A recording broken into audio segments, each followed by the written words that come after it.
बच्चों, half yearly exam बहुत नजदीक आ गए हैं। जितना भी आपका सिलेबस है हाफ ईयरली का, वो उन सब चैप्टर्स को आज के वीडियो में हम कवर अप करने वाले हैं, और वो भी एक क्विक रिवीजन के साथ। तो बिना किसी देरी के करते हैं शुरू। नमस्ते, मेरा नाम आशीष है। देखो बच्चों, पहला जो चैप्टर है वो है साखी, जिसको लिखा है कबीरदास जी ने। ये है कबीरदास जी की साखियां, जिसके बारे में हम अब पढ़ने वाले हैं। देखो, ऐसी वाणी बोलिए मन का आपा खोई, अपना तन शीतल करे औरन को सुख होई। अब इन दो पंक्तियों का मतलब क्या है कि ऐसी वाणी हमें बोलनी चाहिए जिससे मन का दुख खत्म हो जाए, मन का अहंकार खत्म हो जाए, अपना तन शीतल करे। इससे क्या होगा? अपना तन तो शीतल होगा ही, अपना शरीर जो है वो तो अच्छा होगा ही, और को सुख होई, दूसरों को भी सुख मिलता है। जब कोई मीठी वाणी में बात करता है तो अपने आप को खुशी मिलती है ना, ऐसे ही सामने वाले को भी खुशी मिलती है जब कोई मीठी वाणी में बोले। आगे बढ़ते हैं। कस्तूरी कुंडली बसई मृग ढूंढे बन माही, ऐसे घटी घटी राम है दुनिया देखे नाही। इन दो पंक्तियों में कबीरदास जी कहते हैं कि एक कस्तूरी मृग होता है। कस्तूरी मृग एक हिरण है जिसकी नाभि में कस्तूरी की खुशबू आती है। वो इधर से उधर भागता रहता है। दरअसल वो खुशबू उसको भी आ रही होती है, और वो खुशबू ढूंढने के लिए कभी इधर जाता है कभी उधर जाता है। उसको ये बात पता ही नहीं होता कि उसकी नाभि में ही या उसके अंदर से ही वो खुशबू आ रही है। वो ढूंढता है बाहर, इधर उधर भागता रहता है। सारी जिंदगी उसने ऐसे ही गुजार देनी होती है, लेकिन उसको वो कस्तूरी की खुशबू वो कहां से आ रही है ये पता ही नहीं चलता। तो ऐसा ही इंसान है, भगवान उसके अंदर बसा है, लेकिन वो बाहर इधर से उधर भटकता रहता है। कभी मंदिरों में, कभी पहाड़ों पर, कभी यहां तो कभी वहां भटकता रहता है, लेकिन उसे भगवान नजर नहीं आता। नजर आए कहां से? अंदर तो ढूंढा ही नहीं। तो ऐसा ही है कि कस्तूरी कुंडली बसई, कस्तूरी कुंडली मतलब नाभि में, बसई माने बसती है, रहती है। मृग ढूंढे मन बाही, वन माने जंगल में। जो हिरण है वो ढूंढता है कहां? जंगलों में। जंगलों में जा जाकर ढूंढता है। ऐसे घटी घटी राम है, ठीक ऐसे ही घट घट में राम समाया हुआ है। दुनिया देखी ना ही, दुनिया देख ही नहीं पाती, दुनिया को समझ ही नहीं आता। जब मैं था तब हरि नहीं, अब हरि है मैं नहीं, सब अंधियारा मिटी गया जब दीपक देखा माही। अब इन दो पंक्तियों में कबीरदास जी कहते हैं कि जब मैं था, मैं यानी मेरे अंदर मैं बसा हुआ था, अहंकार बसा हुआ था, तब हरि नाही, तब हरि नहीं था, यानी भगवान नहीं रह सकते थे अंदर। कहां से रहे? क्योंकि मेरे अंदर तो अहंकार था। अब हरि है, अब मेरे अंदर हरि है, अब भगवान है, तो मैं नाही, अब मैं नहीं है, यानी मेरे अंदर अहंकार नहीं रहा। सब अंधियारा मिट गया, सारा अंधकार दूर हो जाता है जब दीपक देखा माही। जब अंदर से दीपक देख लेते हैं, यानी भगवान को देख लेता है इंसान, तो वो अंधियारा मिट जाता है, वो दीपक जल उठता है और सारा अंधकार मिट जाता है। किसका? अपने जीवन का, अपने तन का, अपने बुराइयों का अंधकार खत्म हो जाता है। चलिए, सुखिया सब संसार है, खाए आरु सोए, दुखिया दास कबीर है, जागे आरु रोवे। अब इन दो पंक्तियों में कबीरदास जी कहते हैं कि सुखिया सब संसार है। ये जो संसार है ना, ये अपना जीवन सुख में बिता रहा है। मतलब ये संसार है का मतलब ये संसार के जो लोग हैं वो अपना जीवन सुख में बिता रहे हैं। क्या करते? कैसा सुख? खाते हैं आरु सोई, मतलब सो जाते हैं, खाते हैं सो जाते हैं, बस ऐसा जीवन उनका चल रहा है। दुखिया दास कबीर है, कबीरदास जी कहते हैं ये दास तो बहुत दुखिया है, अर्थात दुखी है। क्यों? जागता है और रोता है। किसके लिए? उस भगवान के लिए। भगवान को पाना चाहता है, इसीलिए जागता रहता है और रोता रहता है। लेकिन इस संसार को तो कुछ लेना देना ही नहीं है भगवान से, वो तो खाता है और सो जाता है। बिरहा भुहंगम तन बसई, मंत्र न लागे कोय, राम वियोगी न जीवई, जीवई तो बोरा होय। अब इन दो पंक्तियों में कबीरदास जी कहते हैं कि जैसे कोई अपना बिछड़ जाए, कोई अपना जिससे बहुत ज्यादा लगाव हो, वो बिछड़ जाए तो आपके साथ कैसा होगा? तो आपका जीवन बहुत दुखी यानी दुख भरा हो जाएगा, है ना? क्या कोई ऐसी दवाई होगी जिससे आप ठीक हो जाए? मतलब कोई ऐसी कोई ट्यूब हो जिसको लगाने से ठीक हो जाए, या कोई दवाई मेडिसिन हो या टैबलेट हो जिसको खाकर ठीक हो जाए? क्या ऐसा कुछ हो सकता है? नहीं, ऐसा कोई दवाई, ऐसी कोई मलहम नहीं बनी जिससे इंसान ठीक हो जाए। तो ऐसे ही भगवान से जब अलग होता है ना आदमी, खास तौर पे कबीरदास जी कहते हैं कि जब इंसान भगवान से अलग होता है और भगवान के लिए तड़पता है तो बौरा जाता है, जीवित नहीं रह सकता वो उनके बिना। ऐसा ही कुछ यहां लिखा हुआ देखो, बिरह विभंगम तन बसई। विभंगम मतलब होता है सांप, सांप लौटते हैं बिरहा में। बिरहा जब होती है ना, मतलब बिछड़ना होता है, तो तन पर सांप लौटते हैं। मंत्र न लागे कोई, मंत्र नहीं लगता कोई भी दवा काम नहीं करती। राम वियोगी ना जीवे, राम से अलग होकर, वियोगी माने अलग होकर जीवित रहना असंभव है। जीवई तो बोरा हुई, अगर फिर भी जीवित रह जाता है तो बोरा हुई। बोरा यानी पगला जाता है उस भगवान के लिए।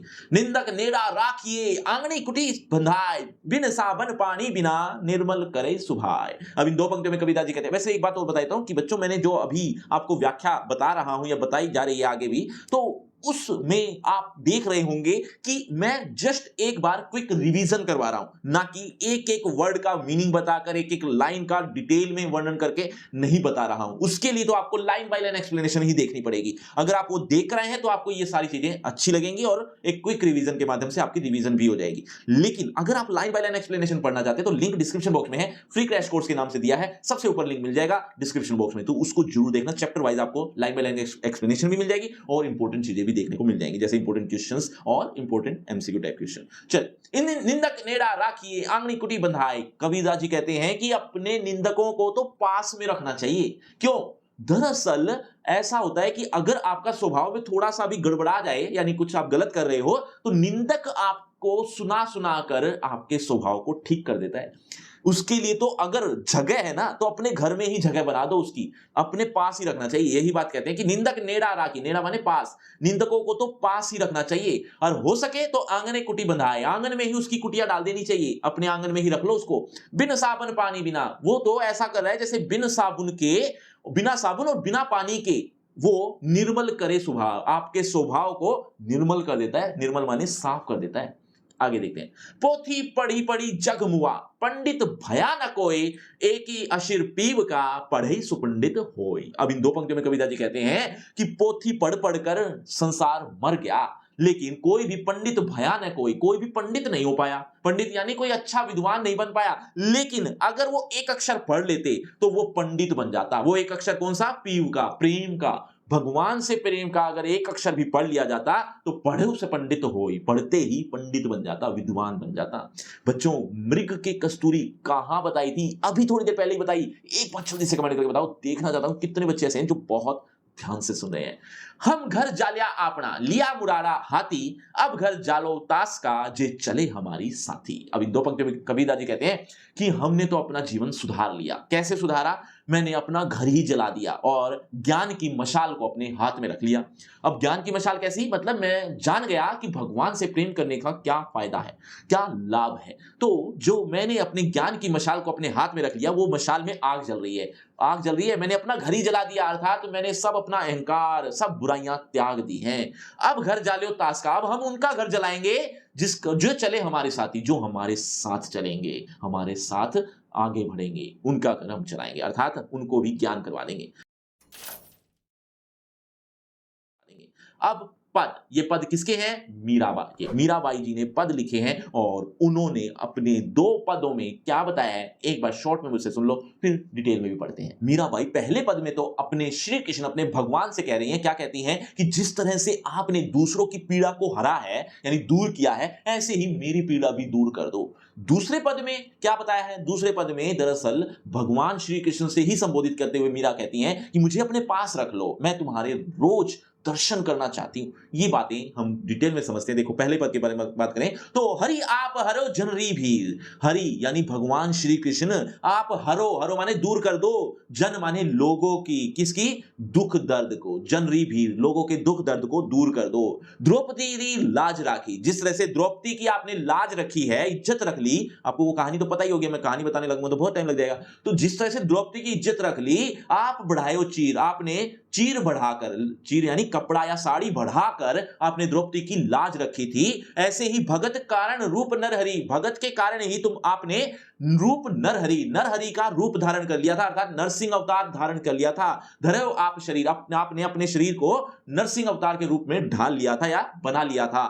किसके लिए? भगत के लिए, अपने भगत की रखवाली करने के लिए। ऐसे ही एक दो उदाहरण है, बुढ़तो गजराज राख्यो, बुढ़तो यानी डूबते हुए गजराज को रख लिया, मतलब बचा लिया। काटी कुंजर पीर, काटी माने काट डाला, कुंजर पीर, कुंजर माने हाथी और पीर माने पीड़ा, हाथी की पीड़ा को काट दिया था, दूर भगा दिया था। किस हाथी की? हाथियों का राजा था एक गजेंद्र, उसकी, उस डूबते हुए हाथी को बचाया था। दरअसल हाथियों का राजा गजेंद्र डूब नहीं रहा था, दरअसल वो डूबने का मतलब मुश्किल में था, मतलब मतलब वो मुश्किल क्या थी वो आपने कहानी सुनी होगी मगरमच्छ और हाथी की। उसके कारण जो भगवान श्री कृष्ण हैं वो आए थे, उनको बचाया था। कैसे बचाया था वो सारी कहानी है, पढ़ लेना अगर पढ़ नहीं पड़ी है तो। दासी मीरा लाल गिरधर हरो मारी भीर। दासी मीरा लाल गिरधर, दासी मीरा कहती हैं कि हे मेरे लाल, हे मेरे गिरधर, हे मेरे श्री कृष्ण, हरो मारी भीर। हरो माने दूर कर दो, मारी भीर यानी मेरे दुख दर्द को, हमारे दुख दर्द को भी दूर करो, जैसे तुमने इतने बड़े बड़े लोगों का दुख दूर कर दिया। श्याम माने चाकर राखो जी। अब दूसरा पद शुरू हो गया। दूसरे पद में मीरा जी श्री कृष्ण को संबोधित करते हुए क्या कहती हैं?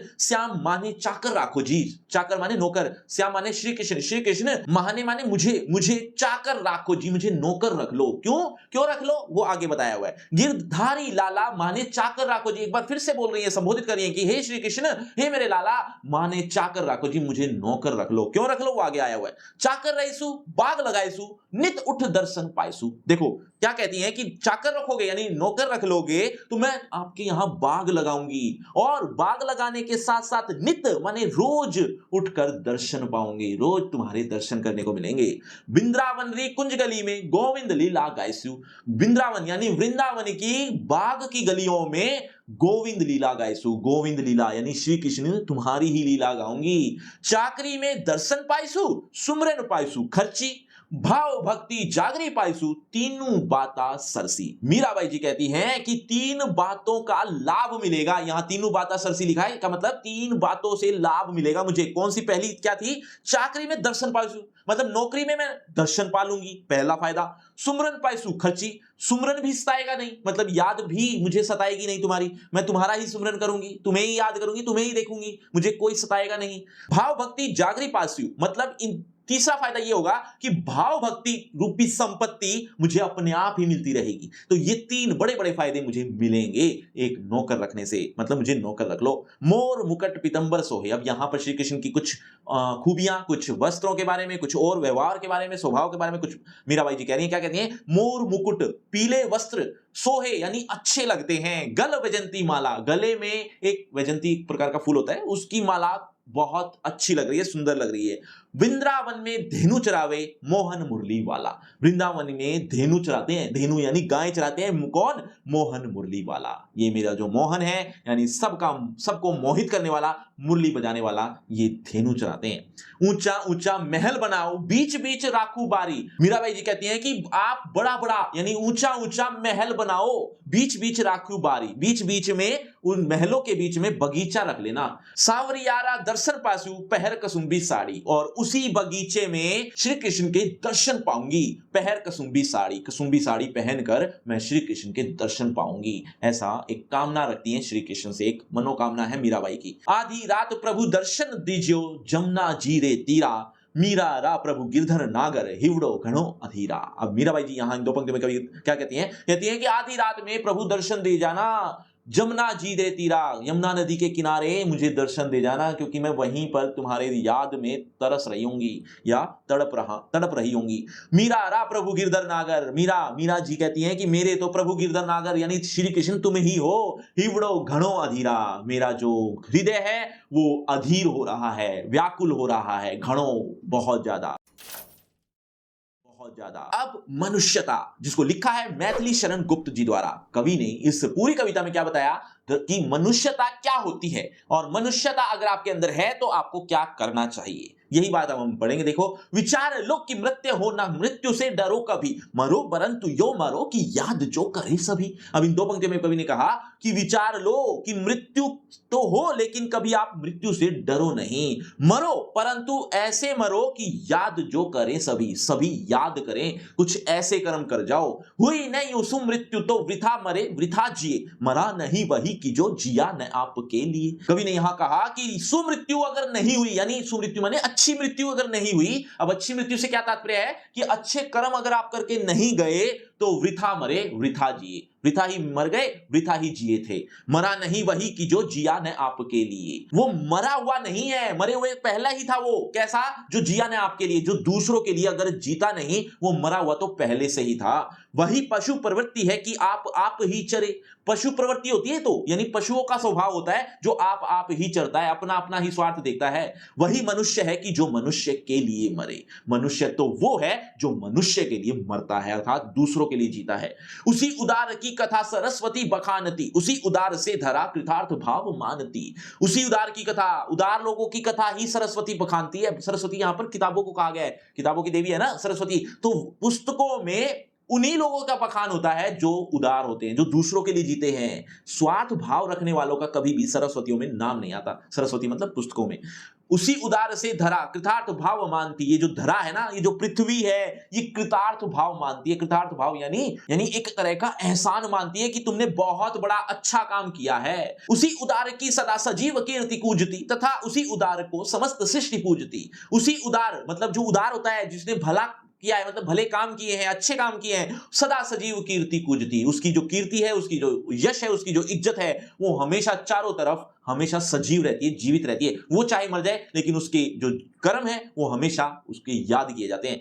तथा उसी उदार को समस्त सृष्टि पूजती, पूरी सृष्टि उस उदार को पूजती है, याद करती है। बहुत से बड़े बड़े महान लोग हुए हैं जिनको आज भी याद किया जाता है उनके कर्मों की वजह से। अखंड आत्मभाव जो असीम विश्व में भरे, वही मनुष्य है कि जो मनुष्य के लिए मरे। कवि यहां पर कह रहे हैं कि जो असीम विश्व, ये जो विश्व इतना बड़ा विश्व है, उस विश्व में लोग अखंड आत्म भाव भर दें तो ऐसे लोग पूजनीय ही हैं। वही मनुष्य है कि जो मनुष्य के लिए मरे। जो ऐसे लोग हैं जो मनुष्य के लिए जीते हैं, वो मनुष्य के लिए मरते हैं। सच में सफल जीवन तो वो जी रहे हैं। बच्चों, जो मीराबाई हैं, श्री कृष्ण के दर्शन कहां पाना चाह रही थी, एक बार कमेंट बॉक्स में बता दो। देखना चाहता हूं कितने बच्चे हैं जो याद भी रखते जा रहे हैं।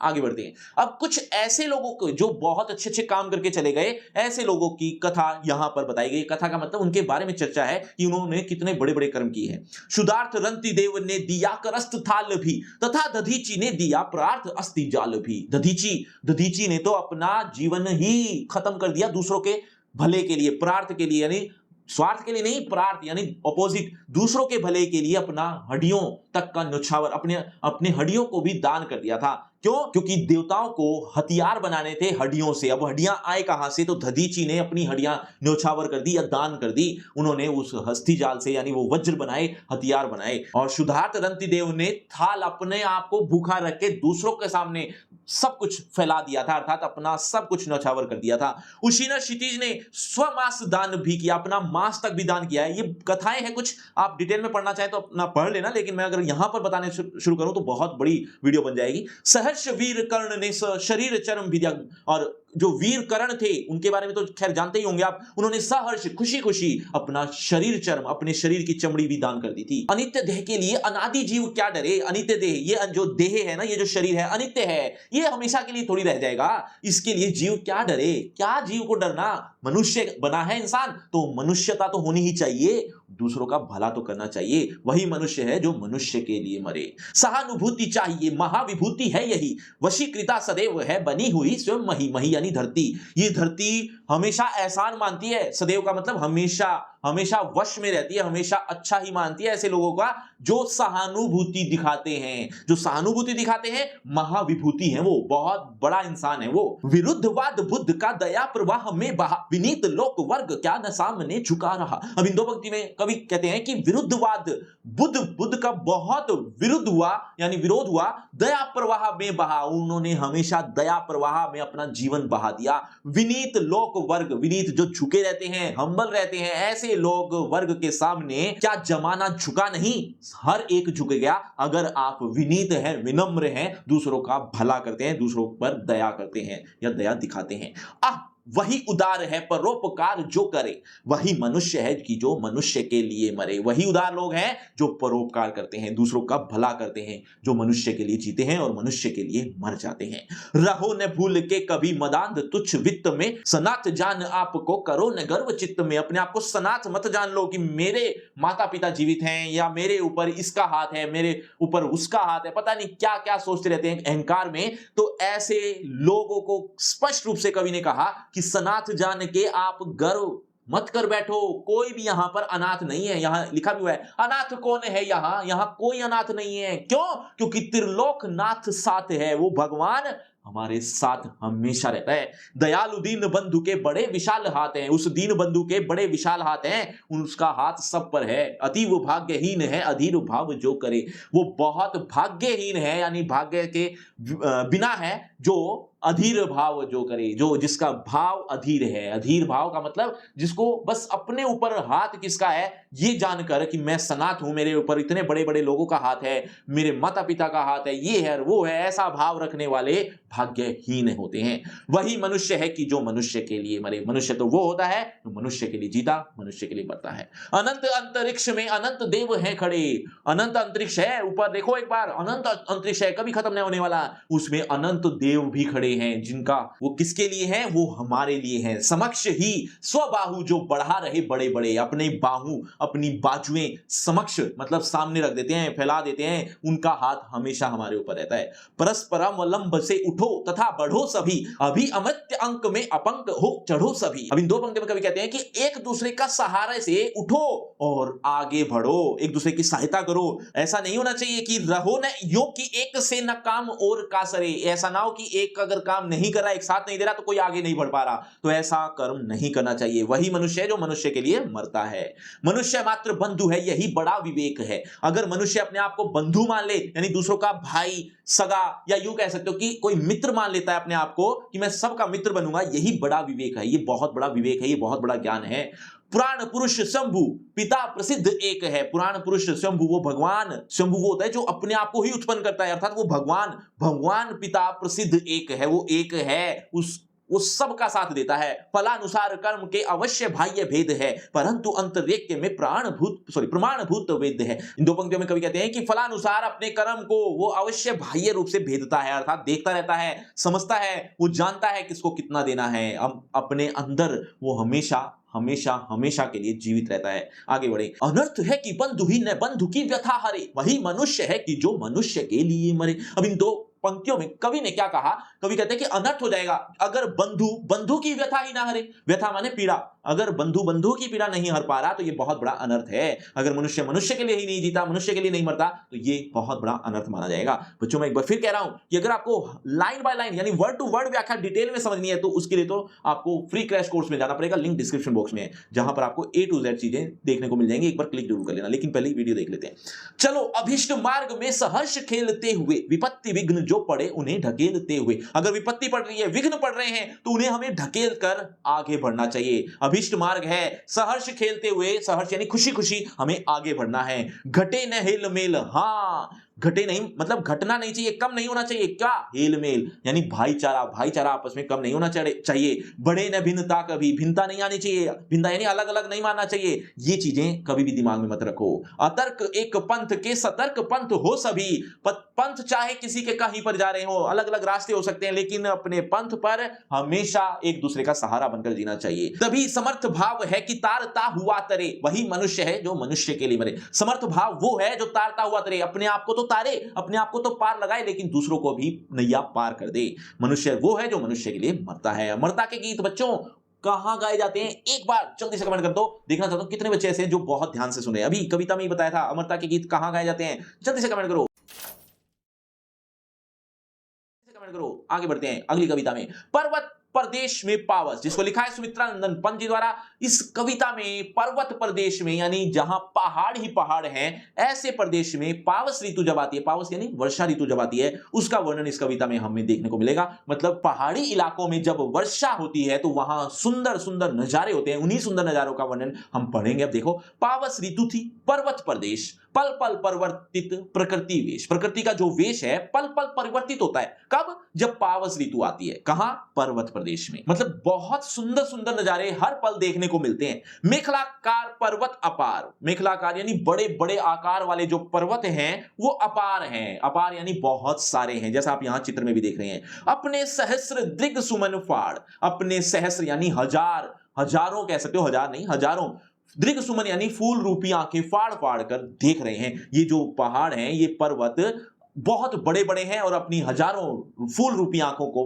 फाड़ फाड़ कर देख रहे हैं। क्या देख रहे हैं वो आगे लिखा हुआ है। अवलोक रहा है बार बार, देख रहा है बार बार क्या, नीचे जल में निज महाकार। नीचे जो जल है यानी ये जो आप देख रहे हैं जल, इसमें वो अपना ही आकार देख रहे हैं, अपना एक तरह का दर्पण बन गया है ना, आईना बन गया है। तो ये आईने में ही नीचे जल में वो अपना महाकार यानी विशाल आकार देख रहे हैं। जिसके चरणों में पलाताल, जिसके चरणों में तालाब है, जिसको मैं पानी जो दिखा रहा था वो पानी उसके चरणों में ही है। दर्पण सा फैला है विशाल, जो मैं पहले ही बता चुका हूं कि दर्पण के जैसा वो विशाल रूप में फैला हुआ है।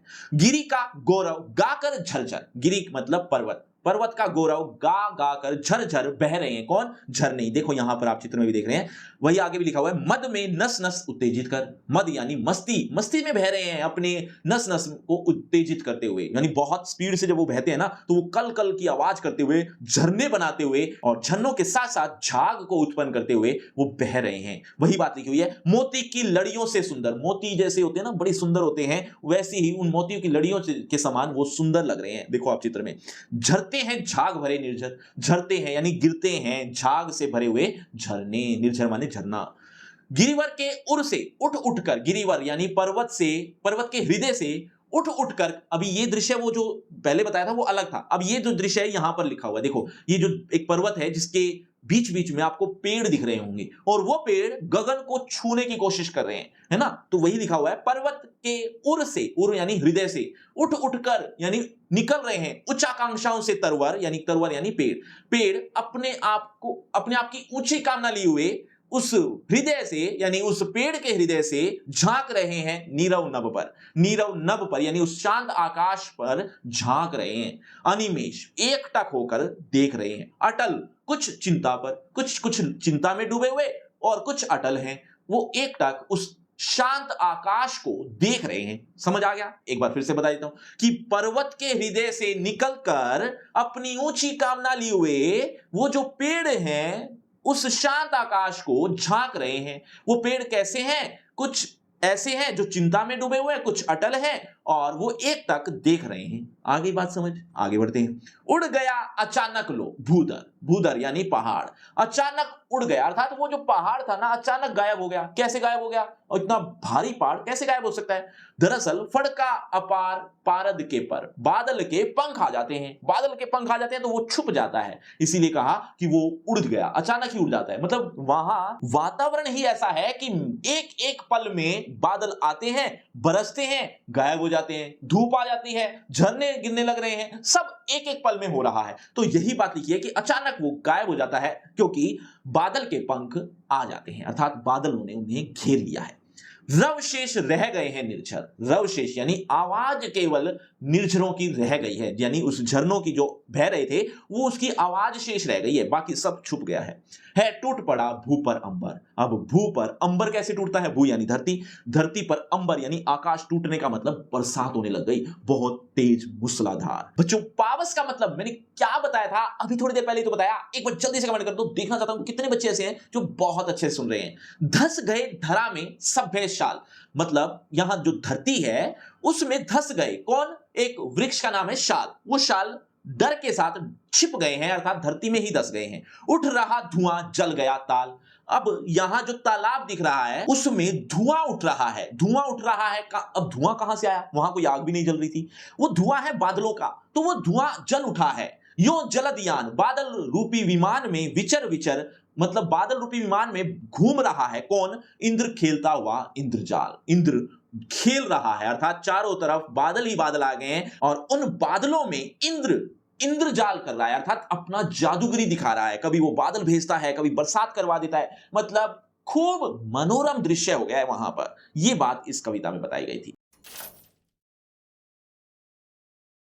अब बड़े भाई साहब, जिसको लिखा है मुंशी प्रेमचंद जी ने, मुंशी प्रेमचंद जी ने अपनी ही कहानी यानी अपने बचपन की कहानी इस पूरे पाठ में रख दी है और वो कहानी है उनकी और उनके बड़े भाई साहब। दरअसल प्रेमचंद जब छोटे थे तो वो अपने बड़े भाई के मुकाबले थोड़ा कम ही पढ़ते थे। बड़ा भाई जहां सारा दिन लगातार पढ़ता रहता था, वहां छोटा भाई थोड़ी देर पढ़ता था, आधा एक घंटा पढ़कर बस खेलने निकल जाता था, और खेल भी अलग अलग तरह के। और जब वो वापिस लौटता तो बड़े भाई से जो डांट पड़ती कि तू हमेशा खेलने में लगा रहता है, पढ़ता नहीं है, फेल हो जाएगा, मैं सारा दिन लगा रहता हूं, मुझसे कुछ सीख, वगैरह वगैरह, इस तरह के भाषण उसको हर पल सुनने को मिलते। लेकिन जब रिजल्ट आता तो कुछ अलग ही सिस्टम होता। वही कहानी है इस पाठ को लेकर, जल्दी से देखते हैं। प्रेमचंद यहां पर जो शुरुआत की गई है, वहां प्रेमचंद जी 9 साल के हैं और उनके जो बड़े भाई हैं 14 साल के हैं, यानी लगभग 5 साल का फर्क है। बड़ा भाई सारा दिन पढ़ने में लगा रहता है, लेकिन फिर भी अक्सर वो फेल हो जाता है। क्यों, कैसे, वो भी हम आगे बात करेंगे। भाई हमेशा किताब में घुसे रहते हैं, फिर भी फेल हो जाते हैं। दूसरी तरफ लेखक का ना पढ़ना, मतलब इतना कम पढ़ते हैं, न के बराबर पढ़ते हैं, मतलब एक बार आए और बस आधा घंटा एक बार जो किताब देखी देख ली, बस उसके बाद वो नहीं पढ़ते, ऐसी स्थिति है। लेकिन इस स्थिति में भाई की डांट उन्हें बराबर मिलती रहती है। अब जो डांट उन्हें लगी, उसकी वजह से लेखक को थोड़ा बुरा लगा। उसने ठान लिया कि मैं एक नया टाइम टेबल बनाऊंगा। टाइम टेबल उन्होंने बनाया कि मैं सुबह से लेकर किस तरह से सारे सब्जेक्ट को कवर अप करके किस तरह से पढ़ाई करूंगा और बहुत ज्यादा पढ़ूंगा। लेकिन जैसा आपके साथ होता है, वैसा लेखक के साथ भी हुआ। क्या कि टाइम टेबल बनाया तो सही, फॉलो कौन करे, फॉलो नहीं हो पाया। वही टाइम टेबल थोड़े ही दिनों में, थोड़े ही दिन में क्या, 1 या 2 दिन में ही ध्वस्त हो जाता है, वो फॉलो हो ही नहीं पाता है। ये पढ़ा हमने कहां तक, यहां तक। इसके बाद की कहानी ये हुआ कि जब रिजल्ट आया तो एक बार फिर से भाई फेल हो गया, मतलब 2 बार बड़े भाई फेल हो चुके हैं। जहां उनके बीच 4-5 क्लास का अंतर था, वहीं अब सिर्फ और सिर्फ 2 क्लास का अंतर ही रह गया। और दूसरी तरफ लेखक प्रथम आया। क्यों, कैसे हुआ ये? दरअसल होता क्या था, जब लेखक कुछ देर पढ़ने बैठता था तो वो मन लगाकर पढ़ता था। जो भी एक बार देख लिया वो दिमाग में फिट बैठ जाता था, इतना फोकस होकर लेखक पढ़ने बैठता था। दूसरी तरफ बड़े भाई की बात करें तो वो सारा दिन पढ़ने में लगे रहते थे, लेकिन पढ़ते नहीं थे। मतलब कहीं ना कहीं इधर से उधर ध्यान भटकाते रहते थे। किताब सामने है लेकिन उस पर फोकस नहीं है। यहां तक कि अगर पेन या पेंसिल ले रखी है तो कहीं ना कहीं उनके चित्र बन रहे होंगे, कोई ना कोई ऐसी वैसी बनावट बनाई जा रही होगी जिसका कोई लेना देना नहीं है पढ़ाई से रिलेटेड, सिलेबस से रिलेटेड। तो इस तरह से उनका सारा दिन पढ़ने में तो जरूर लगा रहता था, लेकिन वो पढ़ते नहीं थे। और अब जो रिजल्ट आया उसमें लेखक तो प्रथम आए, दूसरी तरफ बड़े भाई फेल हो गए। अब जो बड़े भाई ने सारे साल में उनको डांट दी है या इतना दबकाया है, इतना बोला है, इतना भाषण सुनाया है, अब लेखक का मन भी हुआ कि क्यों ना मैं भी 2-4 सुना दूं, क्योंकि मैं प्रथम आया हूं, बड़े भाई फेल हो गए। लेकिन दरअसल जब भाई को देखा तो भाई बहुत दुखी थे, इसीलिए वो जो मन की बात थी लेखक की, वो मन में ही रह गई, उन्होंने कुछ नहीं कहा। एक दिन लेखक खेल रहे थे, खेल रहे थे, वापिस में देरी हो गई। वापिस में जो देरी हुई, फिर तो भाई का जो भाषण हुआ वो तो रुकने का नाम ही नहीं ले रहा था। इतना घमंड किस बात का करते हो, फर्स्ट ही तो आए हो, ऐसा क्या कर दिया? मैं सारा दिन पढ़ने में लगा रहता हूं लेकिन फिर भी फेल हो जाता हूं, इसकी वजह यह है कि मैं बड़ी क्लास में हूं, बड़ी क्लास में पास होना इतना आसान नहीं है, वगैरह वगैरह वगैरह। इस तरह का भाषण उनको सुनने को मिला, यानी लेखक को। और यहां तक कि ये भी कह दिया कि मेरा तुमसे अनुभव 5 साल ज्यादा है, जो हमेशा रहेगा, ये कभी भी कम नहीं होगा। क्लास कम ज्यादा हो सकती है लेकिन ये अनुभव हमेशा तुमसे ज्यादा ही रहेगा, यानी मैं बड़ा भाई हूं तो मैं बड़ा ही रहूंगा। इस तरह की बातें उन्हें और भी सुनने को मिली। अब जो इस तरह से 1 साल और बीत गया तो फिर भी यही स्थिति हुई कि भाई एक बार फिर फेल हो गया और दुखी रहने लगा। यहां तक कि प्रेमचंद और उनके बड़े भाई में सिर्फ 1 साल का, यानी 1 क्लास का अंतर रहेगा, सिर्फ और सिर्फ। बड़े भाई को दुखी देखकर लेखक कुछ बोले तो नहीं, लेकिन मन ही मन उनके मन में जरूर चल रहा था कि मैं इतना कम पढ़कर भी इतना कुछ ले आता हूं, यानी नंबर ले आता हूं, अच्छे मार्क्स ले आता हूं, यहां तक कि अव्वल आ जाता हूं, फर्स्ट आ जाता हूं। यहां दूसरी तरफ वो सारा दिन पढ़ने में लगे रहते हैं, इनको कुछ नहीं आता, वगैरह वगैरह। इस तरह की मन की बातें मन में चल रही थी। अब बच्चों आपसे एक प्रश्न है कि भाई की उम्र मैंने अभी थोड़ी देर पहले ही बताई थी, एक बार जल्दी से कमेंट कर दो, देखना चाहता हूं कितने बच्चे ऐसे हैं जो बहुत ध्यान से सुन रहे हैं। अब हुआ ये कि लेखक एक बार पतंग उड़ाने चला गया, पतंगबाजी का बहुत शौक था, पतंग लूटने के लिए इधर उधर दौड़ता फिरता रहता था। यहां तक कि एक बार ऐसा हुआ कि एक पतंग टूटकर जा रही थी, लेखक उस पतंग के पीछे भाग रहे थे। भागते भागते अचानक उनका टकराव हो गया भाई से। भाई से जो जैसे वो टकराए तो वहीं पर भाई का भाषण शुरू हो जाता है, यानी उनको डांटना शुरू हो जाते हैं। क्या क्या कहकर कि मेरा अनुभव तुमसे ज्यादा है, तुम कैसे सारा दिन खेल सकते हो, मैं सारा दिन पढ़ने में लगा रहता हूं, इसीलिए मैं बड़ी कक्षा में फेल हो रहा हूं, तुम बड़ी कक्षा में कैसे पास होगे। इस तरह की बातें फिर से सुनने को मिली। लेखक बेचारा क्या करता, लेखक तो विनम्र होकर बोला, ए भाई तुम्हारा अधिकार मुझ पर हमेशा रहेगा। ऐसा नहीं है कि मैं पास हो रहा हूं और आप फेल हो रहे हो तो आपका डांटने का हक नहीं रहेगा, आपका डांटने का हक हमेशा बना रहेगा। तुम मुझसे बड़े हो, तुम मुझे डांट सकते हो, तुम्हारा हक है ये। इस तरह की बातें कहकर लेखक ने अपने बड़े भाई को शांत किया। बड़े भाई ने छोटे भाई की जब ये बातें सुनी तो उन्हें गले से लगा लिया वहीं पर ही अचानक एक पतंग टूटकर गिर रही थी। बड़े भाई कद में लंबे तो थे ही, उन्होंने लपक कर उस पतंग को पकड़ा और दोनों भाई सरपट भागने लगे। अब डायरी का एक पन्ना जिसको लिखा है सीताराम सेकसरिया जी ने। देखो बच्चों, इसमें लेखक ने एक डायरी का एक पन्ना बताया है, बस मतलब एक दिन की पूरी कहानी बताई है। और वो एक दिन की कहानी कौन सी? 26 जनवरी 1931। दरअसल इस दिन स्वतंत्रता दिवस मनाया गया था। अब 1931 में स्वतंत्रता दिवस कहां से आ गया, जबकि 1947 में आजाद हुआ था?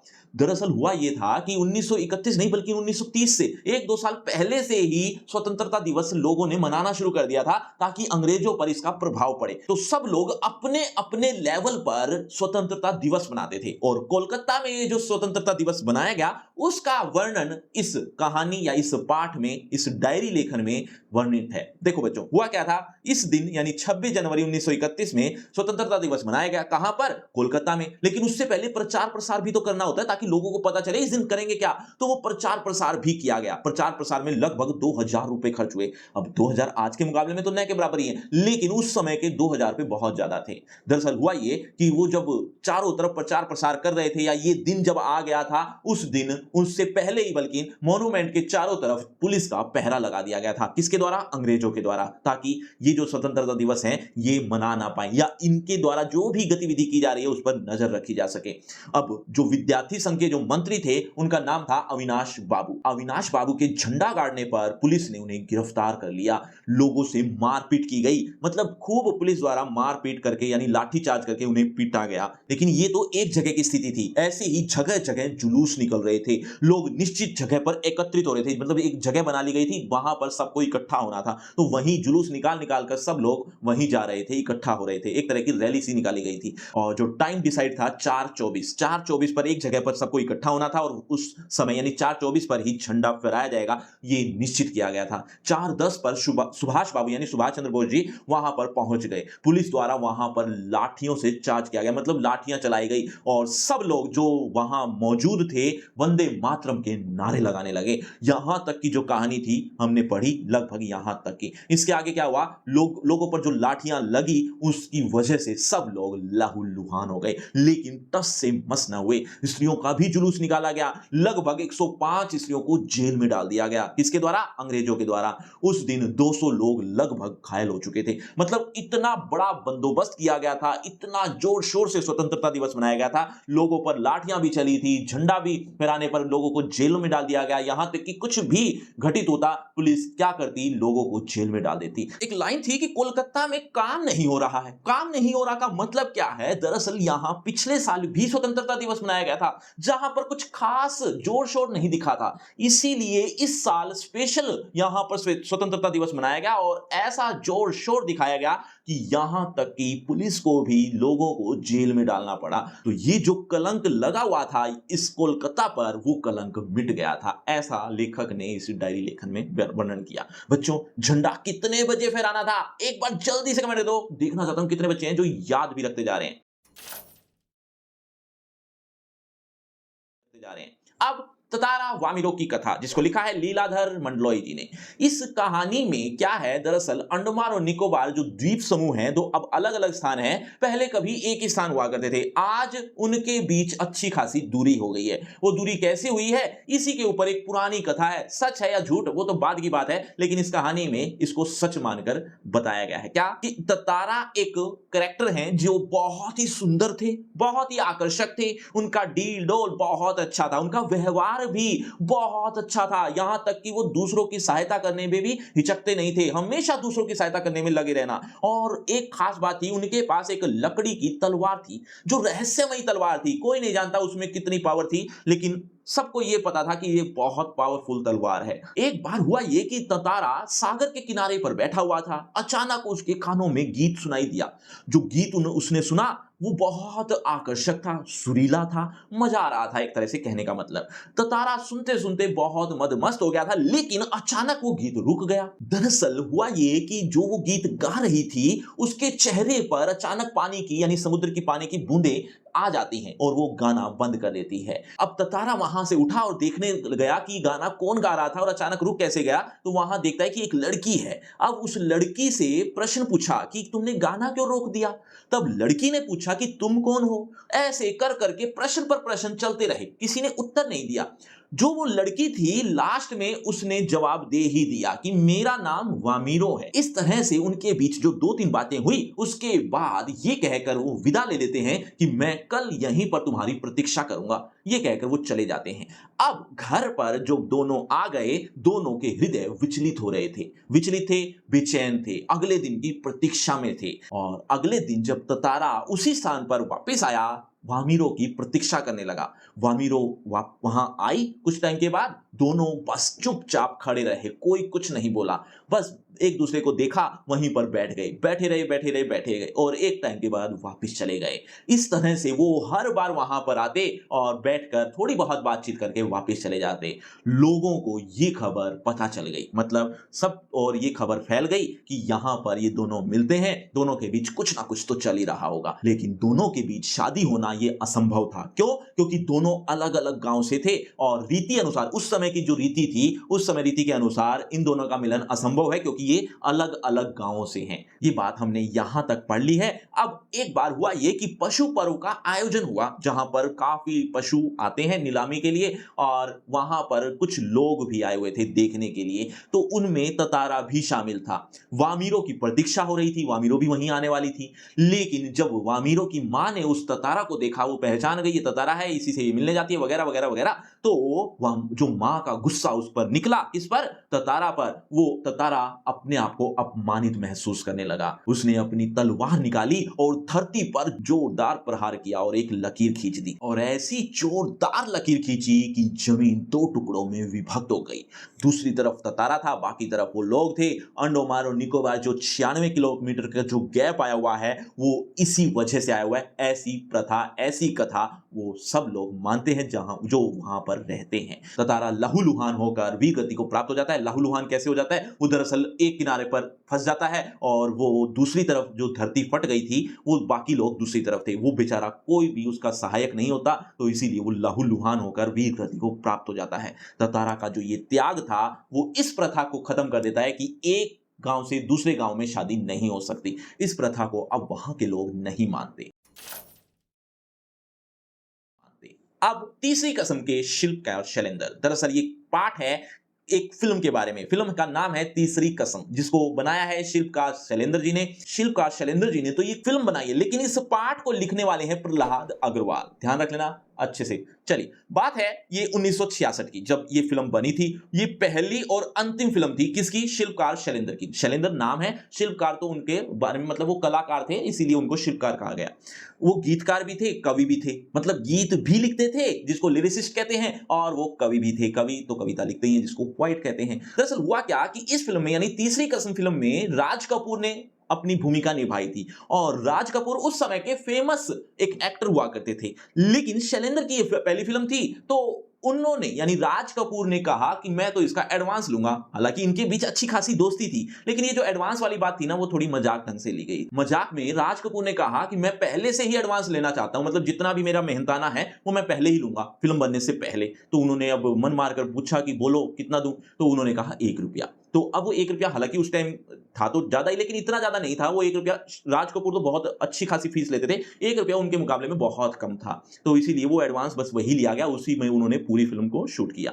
अब हुआ ये कि राज कपूर ने एक सजेशन दिया, देखो कि तुम्हारी पहली फिल्म है और तुम्हें इस फिल्म लाइन के बारे में कुछ भी नॉलेज नहीं है, इसलिए मैं पहले ही बता देता हूं कि फिल्में फ्लॉप भी होती हैं। ये मत सोच लेना कि सारी ही फिल्में हिट हो जाती हैं और सुपर हिट हो जाती हैं। फिल्म फ्लॉप भी होती है और तुमने जितना भी पैसा लगा रखा है, अपनी जमा पूंजी, वो सब नष्ट भी हो सकती है। इस बात का ध्यान रखना।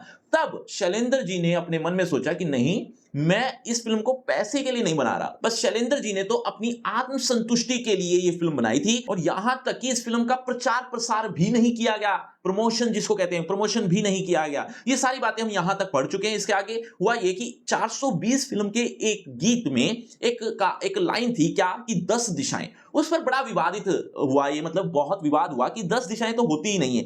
तो बाद में शैलेंद्र जी ने एक्सप्लेन किया और सबको शामिल किया 10 दिशाओं के बारे में। आगे क्या हुआ वो भी बताऊंगा, लेकिन उससे पहले बच्चों लेखक के बारे में एक बार जल्दी से कमेंट कर दो कि उनका नाम क्या था। एक बार कमेंट करके बता दो, देखना चाहता हूं कितने बच्चे हैं जो अभी तक भी बहुत ध्यान से सुन रहे हैं। आगे क्या बताया कि राज कपूर ने इस फिल्म में बेहतरीन से बेहतरीन अभिनय किया है। ये बात देखने से ही समझ में आती है। मूल कहानी यानी ये जो तीसरी कसम फिल्म है, इसकी जो मूल कहानी है ये फणीश्वर नाथ रेणु के द्वारा लिखी गई है। इसी कहानी पर यह फिल्म बनी थी। दरअसल इस फिल्म में छोटी छोटी बारीकियों पर भी ध्यान रखा गया है, इसीलिए ये फिल्म सुपर डुपर हिट मानी गई। हालांकि उस टाइम पर ये इतनी प्रचलित नहीं थी, लेकिन इसकी जो भूमिकाएं थी वो बहुत अच्छी थी, वो बहुत अच्छी निभाई गई थी। ये देखने से ही समझ में आती है। इस पाठ के लेखक हैं मिथिलेश्वर जी। लेखक मिथिलेश्वर जी इस पूरे पाठ में क्या बता रहे हैं, एक या दो लाइन में सुन लो, ताकि आपको जब मैं पूरे पाठ के बारे में बताऊं तो वो कहानी और अच्छे से समझ में आए। देखो, ये कहानी है हरिहर काका की। हरिहर काका नाम से ही पता चल रहा है कि ये बहुत ही सिंपल मैन रहे होंगे, बहुत ही साधारण इंसान। गांव के निवासी थे। गांव के लोग वैसे ही बहुत सिंपल होते हैं, लेकिन ये तो और भी ज्यादा सिंपल मैन थे। लेकिन इतने साधारण इंसान के लिए चार चार पुलिसकर्मी तैनात रहते थे। मतलब इनको सिक्योरिटी मिली हुई थी चारों तरफ, वो भी पुलिस के द्वारा। अब ये काम कैसे हुआ, ये क्या है, ये कौन है हरिहर काका, इस बारे में पूरे पाठ में जिक्र करेंगे। इसी के बारे में ये कहानी है, जल्दी से सुनिए। लेखक हरिहर काका के पड़ोसी थे, यानी एक ही गांव के रहने वाले थे। लेखक जब छोटे थे, यानी बचपन में थे या बच्चे थे, तब हरिहर काका ने उनसे खूब लगाव किया, खूब प्रेम किया। लेखक की माताजी बताती हैं कि ऐसा प्रेम किया कि कोई बच्चे से भी, यानी खुद के बच्चे से भी इतना प्रेम नहीं होता जितना हरिहर काका ने तुम्हें प्रेम दिया है। इस पूरी कहानी को और ज्यादा अच्छे समझने के लिए आपको दो चीजें पता होनी चाहिए। पहली चीज ये कि हरिहर काका के चार भाई हैं। मतलब हरिहर काका आपस में चार भाई हैं, जिनमें वे दूसरे नंबर पर आते हैं। और इन हरिहर काका को छोड़कर बाकी सभी भाइयों के बच्चे हैं, परिवार है। लेकिन हरिहर काका का कोई भी बच्चा नहीं है। ऐसा नहीं है कि उन्होंने शादी नहीं की, शादियां की, बल्कि दो शादियां की। लेकिन दोनों पत्नियों के बच्चे को जन्म देने से पहले ही वे दोनों पत्नियां स्वर्ग सिधार गई, एक एक करके। मतलब एक बार शादी पहले हुई, जो पहली पत्नी स्वर्ग सिधार गई, उसके बाद दूसरी शादी। इस तरह से दोनों पत्नियों का स्वर्गवास हो गया। अब हरिहर काका अकेले रहते हैं। अब एक दूसरी बात समझो। दूसरी बात जो पूरी कहानी के लिए इंपॉर्टेंट है, क्या कि गांव में एक छोटा सा मंदिर हुआ करता था किसी टाइम। लेकिन धीरे धीरे गांव वासियों के दान दक्षिणा की वजह से वो जो मंदिर था वो बहुत अच्छा बन गया, यानी बहुत बड़ा हो गया, बहुत अच्छा खासा बना दिया गया। गांववासी उस मंदिर को मंदिर नहीं कहते थे, ठाकुर बाड़ी कहते थे। आप याद रख लेना, ठाकुर बाड़ी इस नाम से पुकारा करते थे। वो ठाकुर बाड़ी को चलाने के लिए कुछ लोग भी चाहिए होते हैं, है ना। मतलब मंदिर, किसी भी मंदिर को या ठाकुर बाड़ी को चलाने के लिए कोई थोड़े बहुत तो लोग होंगे जो उसकी मेंटेनेंस की, उसका ख्याल रखेंगे या इस तरह की चीजें करेंगे। और यहां तक कि उस मंदिर में या उस ठाकुर बाड़ी में एक महंत जी भी थे। महंत जी मतलब यानी धर्मगुरु कह लो आप इसको, धर्मगुरु थे जो वहां पर एक सत्संग प्रवचन किया करते थे। बच्चों, लेखक का नाम मैंने अभी क्या बताया था, एक बार जल्दी से कमेंट करके बताओ, देखना चाहता हूं कितने बच्चे मेरी बातें ध्यान से सुन रहे हैं। अब सुनो हरिहर काका के बारे में पूरी कहानी। दरअसल हुआ ये कि हरिहर काका चार भाई हैं। चारों भाइयों के पास 60 बीघा जमीन है। 60 बीघा मतलब चौथा हिस्सा भी अगर हरिहर काका के पास माने तो 15 बीघा जमीन हरिहर काका की है। हरिहर काका अपने भाइयों के साथ रहते हैं। भाइयों ने अपनी पत्नियों को सख्त आदेश दे दिए कि वे हरिहर की खूब रखवाली करें, खूब देखभाल करें और अच्छा अच्छा खाना खिलाएं, ताकि उनकी जो जमीन है उनकी मरने के बाद हमारी ही हो जाए, हमारे नाम आ जाए। लेकिन उनकी पत्नियों ने ऐसा फॉलो तो किया, लेकिन कुछ टाइम तक, क्योंकि दिखावा कुछ टाइम तक ही हो पाता है, ज्यादा टाइम तक दिखावा हो नहीं पाता। तो उन्होंने अब कुछ टाइम तक तो खूब देखभाल की, लेकिन एक टाइम के बाद वैसी स्थिति हो गई, मतलब उनको उनके साथ परायों जैसा व्यवहार किया जाने लगा, यानी रूखा सूखा खाना मिलने लगा हरिहर काका को। उन्होंने भी कुछ टाइम तक तो सहन किया, लेकिन एक बार तो हद हो गई। क्या हुआ कि एक बार उनके भाई के लड़के के दोस्त आ गए। जब दोस्त आए जो कि काफी बाहर से आए थे, तो उनके लिए अच्छा अच्छा खाना बना, बहुत स्वादिष्ट पकवान बने। हरिहर काका को लगा कि कम से कम आज तो बहुत अच्छा खाना मिलने वाला है। लेकिन जब उनका खाने का टाइम आया तो वही रूखा सूखा उनके सामने परोस दिया। अब हरिहर काका से रहा नहीं गया, उन्होंने खूब डांट लगाई, खरी खोटी सुनाई। क्या कहा कि मेरे पास भी जमीनें हैं, मैं जो जमीनें रखता हूं वहां से जो कमाई आती है उसी से ही खाता हूं। तुम्हारे पैसों से नहीं पल रहा, कम से कम तब तो मतलब इतना पैसा आ रहा है मेरे कारण, उस पैसों का थोड़ा अच्छा खाना बनाकर ही दे दो। इस तरह की खरी खोटी सुनाकर हरियर काका खूब बरसे। बच्चों कोई भी बात समझ में नहीं आ रही तो कमेंट करके पूछ भी सकते हो। बच्चों अब आगे क्या हुआ, जब वो बरस कर घर से निकले ही थे, मतलब गुस्से में घर से बाहर ही गए थे, इतने में महंत जी आ गए। महंत जी कौन? ठाकुर बारी के धर्मगुरु कह सकते हो आप। वह वो जब आए तो महंत जी ने उनको उनकी सारी बातें सुनी, यानी पूछ ली क्या हुआ, सारी बातें पता चली उनको। जब पता चली तो महंत जी ने मौके पर चौका लगाने की सोची। मतलब उन्हें लगा ये सबसे बढ़िया मौका है। अब हरियर काका को वो ले गए और समझाने लगे। क्या समझाया? समझाया कि ये सब मोह माया है, ये दुनियादारी के चक्कर, रिश्तेदारी, भाई बहन, ये सब मोह माया है, ये सांसारिक लोभ है, यहीं के यहीं पर ही रह जाएंगे, इनके पीछे मत भागो। तुम एक काम करो, तुम अपनी सारी जमीन ठाकुरबाड़ी के नाम कर दो, ठाकुरबाड़ी यानी इस मंदिर के नाम कर दो, और यहीं पर आकर रहो। और यहां तक कि वो अभी बात ही कर रहे थे, उनके नौकरों को आदेश भी दे दिया गया क्या, कि हरियर काका के लिए एक कमरा तैयार किया जाए। तैयार हो भी गया, बहुत जल्दी उन्होंने कमरा तैयार कर दिया और शाम को इतना स्वादिष्ट खाना उनके सामने परोस दिया। हरियर काका ने खूब खाया और सोच रहे थे कि क्या किया जाए। इतने में कुछ टाइम के बाद उनके भाई आ गए। क्या करने? अपने भाई को मनाने, हरियर काका को मनाने। लेकिन हरियर काका माने नहीं। यहां तक कि महंत जी ने भी थोड़ी खरी खोटी सुनाकर उनको वहां से चलता बना, यानी यूं कह सकते हो कि उनको भी समझाकर भेज दिया कि अभी उनका मन अशांत है, इसको इनको यहीं पर ही रहने दो, ऐसा कहकर उनके भाइयों को भेज दिया। तो जब वो हरियर काका नहीं माने तो वो वापिस चले गए। वापिस तो चले गए, लेकिन अगले दिन फिर से आए और पैर पड़ने लगे, खूब माफी मांगी और अपने भाई को मनाकर अपने घर ले गए। अब की बार घर में बहुत अच्छा खाना वहां पर भी मिलने लगा, यानी एक तरह से उन्होंने अपनी गलती सुधार ली और उनको वहां पर अच्छा अच्छा खाना देने लगे। बीच बीच में महंत जी भी आते रहे, हरियर काका को समझाते रहे कि ये सब मोह माया है, तुम अपनी जमीन ठाकुरबाड़ी के नाम कर दो और वहां आकर रहो। इस तरह की बातें वो समझाते रहते। बच्चों हरियर काका के घर में कौन मेहमान आए थे, एक बार जल्दी से कमेंट करके बताओ, देखना चाहता हूं कितने बच्चे अभी तक भी मेरी बातें ध्यान से सुन रहे हैं। अब हुआ ये कि महंत जी काफी टाइम तक समझाते रहे, लेकिन हरियर काका कोई एक्शन नहीं कर रहे थे, रिएक्शन नहीं कर रहे थे। तो उन्होंने क्या किया, कुछ टाइम के बाद उनको लगा कि भाइयों के जाल में अब ये फंस चुके हैं, अब इनको मनाने का एक ही तरीका है। वो क्या तरीका है? हरियर काका का किडनैप कर लिया गया। किडनैप तो किया ही, साथ ही साथ कागज पर अंगूठे के निशान भी लगवा लिए ताकि हम अपने नाम जमीन करवा सकें, यानी एक तरह से जबरदस्ती की गई। भाइयों को जब ये बात पता चली कि हरियर काका घर में नहीं है और वो कहां गुम है, इस तरह से जब वो ढूंढ रहे थे, तो वो समझ गए कि कहीं ना कुछ गड़बड़ है। वो पुलिस को लेकर वहीं पर ही पहुंच गए जहां पर हरियर काका कैद थे। जब वो वहां जाकर देखा उन्होंने, तो वो हरियर काका अच्छी हालत में नहीं पाए गए। अब ऐसी स्थिति में हरियर काका उठकर खड़े हुए और जैसे तैसे उनको बचाया गया और अपने घर भाइयों के पास ले आए। वो जब ले आए तो महंत जी वहां से जो भाग चुके थे, अंगूठे के निशान लगवा चुके थे, अब वो राह तक रहे हैं। लेकिन दूसरी तरफ उनके भाइयों को डर है कि महंत जी दोबारा ना आ जाएं, दोबारा आएंगे कहीं ना कहीं कब्जा ना कर बैठे उनकी जमीन पर। ये बात उनको डर लगने लगा, यानी ऐसी बात का उनको डर लगने लगा। भाइयों को डर तो था, अब वो क्या कर रहे हैं, वो हरियर काका को मना रहे हैं, क्या कहकर कि तुम हमारे नाम जमीन कर दो, नहीं तो महंत जी आ जाएंगे और जमीन पर कब्जा कर लेंगे, तो कोई फायदा भी नहीं होगा, घर की जमीन किसी और के नाम हो जाएगी। ऐसा उनको समझाने लगे। हरियर काका नहीं माने, उनको पता था कि अगर जमीन नाम कर दी तो यहां मुझे पूछने वाला कोई भी नहीं होगा, ये सब पूछने वाले तभी तक हैं जब तक मेरे पास ये जमीनें हैं। अब हरियर काका जब नहीं मान रहे थे तो उनके भाइयों को भी कोई और रास्ता दिखा नहीं, उन्होंने भी महंत जी जैसा ही काम किया। मतलब उनके जबरदस्ती कह सकते हो, जबरदस्ती अंगूठे के निशान उनके एक पेपर पर ले लिए।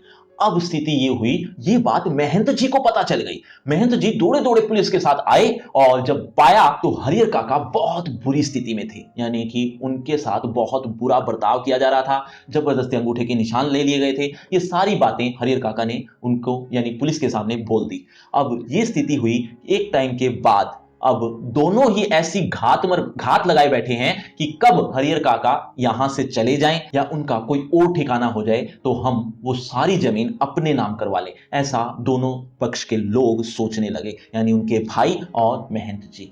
लेकिन हरियर काका अब अलग तो रह रहे हैं, लेकिन 4 पुलिसकर्मी उनके साथ रहते हैं, वो भी उन्हीं के खर्चे पर। हरिहर काका की इतनी बुरी स्थिति हो गई है कि अब ना तो वो कुछ कहते हैं, ना कुछ बोलते हैं, सिर्फ आसमान की ओर निहारते रहते हैं। और जो उनकी सुरक्षा के लिए 4 पुलिसकर्मी तैनात हैं, वो उन्हीं के खर्चे पर मौज मस्ती कर रहे हैं। शेष है। देखो बच्चों, इस पाठ के लेखक हैं गुरुदयाल सिंह।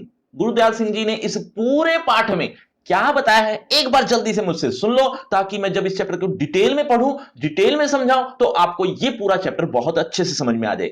लेखक अपने बचपन की बातें याद करते हुए कुछ बातें बता रहे हैं। इसी को लेकर नाम भी यही रखा, सपनों के से दिन। मतलब बचपन के जो दिन होते हैं वो सचमुच सपने जैसे ही होते हैं, जो एक बार चले जाते हैं फिर लौट कर वापस नहीं आते। तो लेखक अपने बचपन की यादों को याद करता हुआ बहुत कुछ अपने बचपन के बारे में इस पूरे पाठ में बता रहे हैं। और पूरा पाठ उनके बचपन से संबंधित ही है कि वो बचपन में क्या क्या किया करते थे, किस तरह के खेल खेला करते थे, किस तरह से पढ़ाई उनकी हुई, यानी बचपन में उन्होंने क्या क्या किया। ये पूरा पाठ बस इसी बारे में है।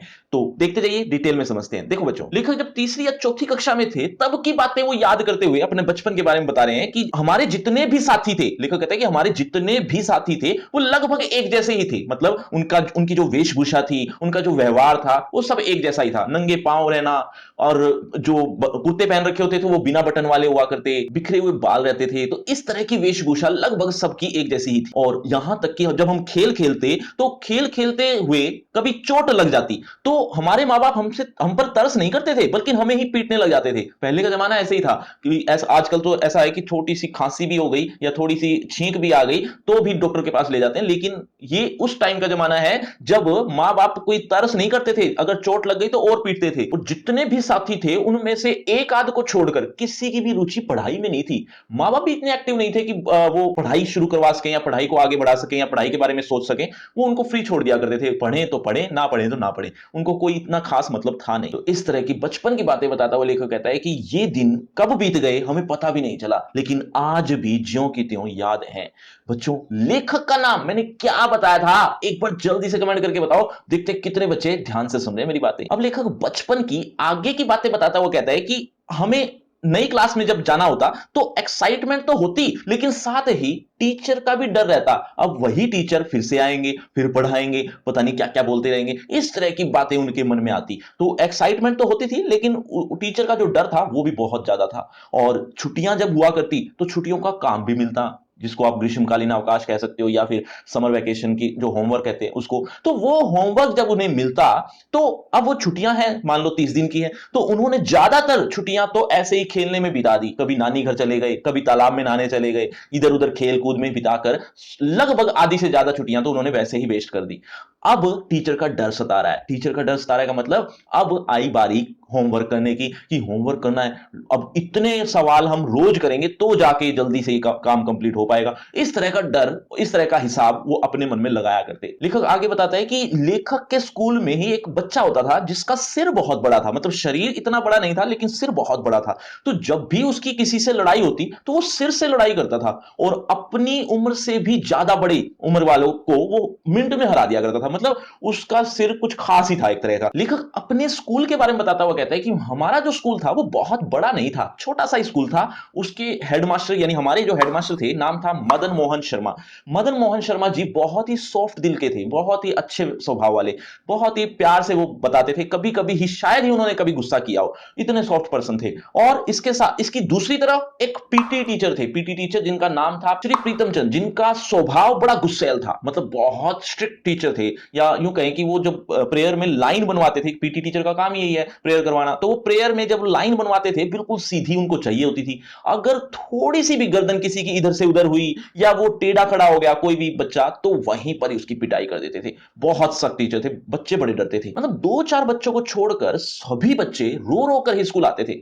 बच्चों, आपके स्कूल में कितने टीचर मारते हैं, एक बार जल्दी से कमेंट करके बताओ, देखते हैं कितने टीचर बहुत सख्त हैं। और हाँ, कभी कभी स्कूल लेखक को अच्छा भी लगता था जब स्काउटिंग होती थी। स्काउटिंग के जब परेड होती थी, स्काउटिंग पीटी टीचर जब करवाते थे तो बोलते थे 1 2 3। वो जो बच्चे थे, छोटे छोटे बच्चे जो थे, उनके हाथ में नीली पीली झंडियों को लेकर वो 1 2 3 करते हुए बहुत मजा करते थे, और जो बच्चे अच्छा करते थे उनको शाबाश भी कहते थे पीटी टीचर, तब उनको बहुत अच्छा लगता था। लेखक आगे बताता है कि मेरे जो हेडमास्टर थे उनकी बदौलत मैं आगे पढ़ पाया, मतलब इतनी ज्यादा पढ़ाई कर पाया, अदरवाइज हो नहीं पाती मेरे से पढ़ाई। क्यों? दरअसल वो क्या करते थे, वो एक अमीर बच्चे को ट्यूशन पढ़ाने जाया करते थे उसी के घर में। तो वो अमीर थे और वो थोड़े बड़े भी थे, मतलब जो जिनको वो ट्यूशन पढ़ा रहे हैं वो बच्चे थोड़ी उम्र में बड़े थे, और लेखक था उनसे 1-2 साल छोटा। तो उनकी जो किताबें थी, उन बच्चों की किताबें लेखक को दे दिया करते थे हेडमास्टर साहब। तो इस कारण वो लेखक आगे की पढ़ाई जारी कर पाता था, या यूं कहें उनकी बदौलत ही वो पढ़ पाया। अदरवाइज उनके मां बाप की इतनी सक्षम या इतनी हैसियत नहीं थे कि वो और ज्यादा पढ़ाई करवा पाते या नई पुस्तकें उनको लाकर दे पाते, यानी लेखक को। तो ऐसा पॉसिबल ना हो पाता, ये हेडमास्टर की वजह से ही ऐसा संभव हो पाया। बच्चों, हेडमास्टर जी का नाम मैंने क्या बताया था, एक बार जल्दी से कमेंट करके बताओ। देखते हैं कितने बच्चे बहुत ध्यान से सुन रहे हैं।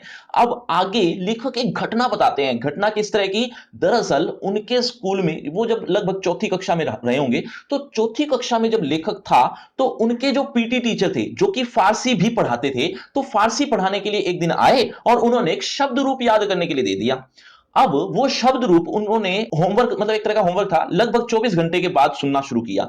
अब किसी को भी वो शब्द रूप याद ही नहीं हुआ, याद थोड़ा बहुत हुआ, बस जैसे तैसे उन्होंने सुना दिया। लेकिन हर बच्चा लगभग पिटाई ही खा रहा था। पिटाई नहीं खा रहा था, उनकी सजा देने का तरीका यह था कि मुर्गा बनाते थे, और मुर्गा भी ऐसा बुरी तरह से कि कोई बच्चा क्या मजाल थोड़ी सी भी कमर नीची कर ले, उसी समय उनकी पिटाई भी करते। तो ऐसी स्थिति अब उनके साथ आ पड़ी। लेकिन हुआ ये कि हेडमास्टर साहब जो अभी बाहर ही थे, बाहर कहीं गए हुए थे, अब वो एंटर होते हैं तो देखते हैं कि चौथी कक्षा, जो कि छोटे छोटे बच्चे हैं, उनके साथ एक अत्याचार टाइप ही हो रहा है, मतलब बहुत बुरी तरीके से उनको मुर्गा बनाया जा रहा है। ये देखकर हेडमास्टर साहब से रहा नहीं गया और उसी समय उनको डांट फटकार लगाई, और सिर्फ डांट फटकार ही नहीं, उनको सस्पेंड भी कर दिया, सस्पेंड कर दिया और उनको भेज दिया। अब लेखक को और उनके कुछ साथियों को कुछ दिन के बाद पता चला कि जो पीटी सर जिनको सस्पेंड कर दिया गया, वो तो आराम फरमा रहे हैं, मतलब अपने घर में आराम फरमा रहे हैं। वो एक पिंजरे लिए हुए हैं, उन पिंजरे में तोता भी कैद है, उस तोते से मीठी मीठी बात करते रहते हैं। यानी सस्पेंड होने का रत्ती भर भी शौक नहीं है, चिंता ही नहीं है उनको कि मेरी नौकरी अब जा चुकी है वगैरह वगैरह, उनको उनको कोई मतलब नहीं। अब ये बात लेखक को इतनी हैरान नहीं कर रही थी, बल्कि ये बात ज्यादा हैरान कर रही थी कि वो तोते से मीठी मीठी बातें कर रहे हैं और दूसरी तरफ हमसे इतना बुरा व्यवहार करते थे। ये बात सोचकर लेखक को बहुत हैरानी होती है कि वो तोते से मीठी मीठी बातें कैसे कर सकते हैं, उनका तो ऐसा स्वभाव ही नहीं है। बच्चों, आपको भी अजीब लगा तो वीडियो को शेयर और सब्सक्राइब कर दें।